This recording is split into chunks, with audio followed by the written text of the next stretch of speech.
喺活動上，泰國留學生同每一個來賓嘅面上都塗抹咗白色嘅香粉，以增添節日嘅氣氛。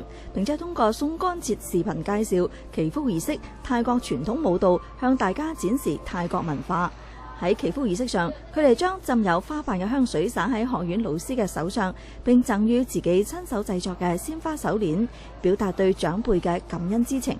而老師們亦都將花瓣香水灑喺佢哋嘅頭上，並喺佢哋嘅手腕繫上祝福嘅白線，表達長輩對晚輩嘅祝福。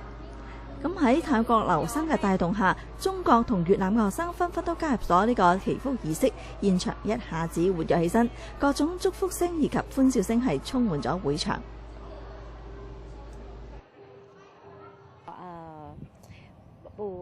我不回泰國是嗎？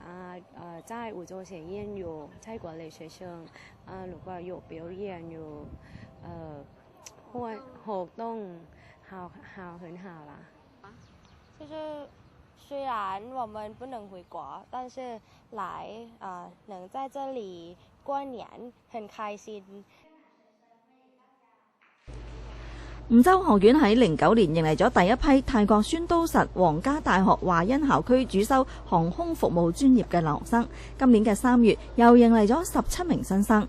咁佢哋喺梧州學院主要係學習漢語，嚟學習咗1年嘅玉龍普通話已經係非常之好噶啦。作為本次活動嘅主持人，佢將觀眾逗到開懷大笑。而好多啱嚟嘅泰國留學生亦都表示佢哋好中意梧州，已經係基本適應咗呢度嘅生活啦。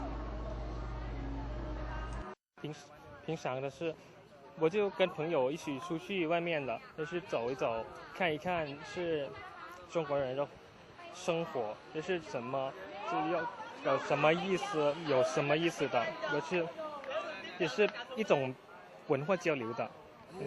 那喜歡梧州什麼小吃嗎？比較喜歡龜苓膏，就比較特別的，很特別，就吃龜苓膏的。還有呢，很多地方旅遊，對，就是白雲山啊什麼的，太和會員也是比較好玩。還有什麼很多地方的，在沒想到。我感覺我愛梧州。就是剛剛來的是中國菜做吃不貴。學習上的時候是很好玩，每個老師都對我們很好。